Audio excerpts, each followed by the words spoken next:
Mallayya Jewellers, Ottupara, Vadakkanchery. Phone 04884232666. Mundathikode Pathirikottukavu Bhagavathi ക്ഷേത്രത്തിലെ മകരഭരണി വേലാഘോഷ പരിപാടികൾക്ക് തുടക്കമായി. പ്രസിഡന്റ് ജയൻ മാരാത്ത് അധ്യക്ഷത വഹിച്ചു. ക്ഷേത്രം മേൽശാന്തി അനീഷ് കൈലാസവും പ്രശസ്ത നൃത്താധ്യാപികയും നർത്തകിയും കൊറിയോഗ്രാഫറും സിനിമ സീരിയൽ അഭിനേത്രിയുമായ അഞ്ജലി ഹരിയും ചേർന്ന് 8 ദിവസത്തെ ആഘോഷ പരിപാടികൾ ഭദ്രദീപം കൊളുത്തി ഉദ്ഘാടനം ചെയ്തു. എല്ലാവർക്കും നമസ്കാരം. ഒരുപാട് സന്തോഷമുണ്ട് ഈ വേദിയിൽ ഒരു ഭാഗമാകാൻ കഴിഞ്ഞതിൽ. പ്രത്യേകിച്ച് ഈ നാട്ടിൽ എനിക്കിങ്ങനെ വന്ന് നിൽക്കാൻ, നിങ്ങളുടെ മുന്നിൽ വന്ന് നിൽക്കാൻ ഒരു അവസരം കിട്ടിയതിൽ ഒരുപാട് സന്തോഷമുണ്ട്. കാരണം എൻ്റെ ഒരു കരിയറിൻ്റെ സ്റ്റാർട്ടിങ്ങിൽ എനിക്ക് ഈ നാടായിട്ടൊരു ബന്ധമുണ്ട്. കാരണം എൻ്റെ ഒരുപാട് സ്റ്റുഡൻസ് ഇവിടെ നിന്നുണ്ടായിരുന്നു. പിന്നെ ഒരുപാട് പ്രോഗ്രാം കാര്യങ്ങളായിട്ട് ഞാൻ ഈ നാട്ടിൽ വന്നിട്ടുണ്ട്. എൻ്റെ വീട് അടുത്ത് തന്നെയാണ്, മുളകുന്നത്താവുന്നാണ്. അതുകൊണ്ട് തന്നെ ഇവിടെ ഇപ്പോൾ നിങ്ങളുടെ മുന്നിൽ ഇങ്ങനെ വന്ന് നിൽക്കുമ്പോൾ ഒരുപാട് സന്തോഷം.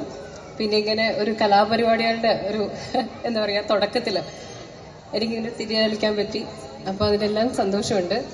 അപ്പോൾ എന്തായാലും ഒരുപാട് സന്തോഷത്തോട് കൂടിയിട്ട് ഇനിയും ഇവിടുന്ന് ഒരുപാട് കലാകാരന്മാരും ഒക്കെ ഉണ്ടാവട്ടെ എന്ന് ഞാൻ പ്രാർത്ഥിക്കുന്നു. എല്ലാവിധ ആശംസകളും ഞാൻ ഒരുപാട് സന്തോഷത്തോട് കൂടിയിട്ട് ഈ ഒരു ഉദ്ഘാടനം ചെയ്തതായിട്ട് അറിയിക്കുന്നു. Thank you.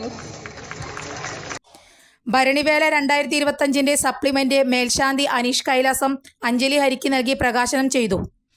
വർഷം തോറും SSLC പരീക്ഷയിൽ ഉന്നത വിജയം കൈവരിക്കുന്ന വിദ്യാർത്ഥികൾക്ക് ഡോക്ടർ തങ്കമണി വിജയകുമാർ നൽകാറുള്ള ക്യാഷ് പ്രൈസ് വിതരണവും നടന്നു.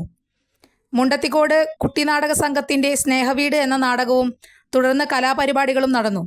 സെക്രട്ടറി കെ നന്ദകുമാർ, ക്ഷേത്രം ഉപദേശക സമിതി president Ramakrishnan, secretary K Chandradas, രക്ഷാധികാരികളായ സന്തോഷ് പന്തക്കൽ, ഗംഗാധരൻ മാരാത്ത്, ആർ കൃഷ്ണൻ, എക്സിക്യൂട്ടീവ് അംഗങ്ങളായ ഗിരി മാരാത്ത്, ജിഷ്ണു പന്തക്കൽ, ട്രഷറർ ചന്ദ്രശേഖരൻ മാസ്റ്റർ തുടങ്ങിയവർ ചടങ്ങിൽ സന്നിഹിതരായിരുന്നു. കൂടുതൽ വാർത്തകൾക്ക് ഞങ്ങളുടെ ചാനൽ സബ്സ്ക്രൈബ് ചെയ്യുക. ഫേസ്ബുക്ക് ഫോളോ അപ്പ് ചെയ്യുക. വാർത്തകൾ വേഗത്തിലറിയാൻ എനി ടൈം ന്യൂസ്.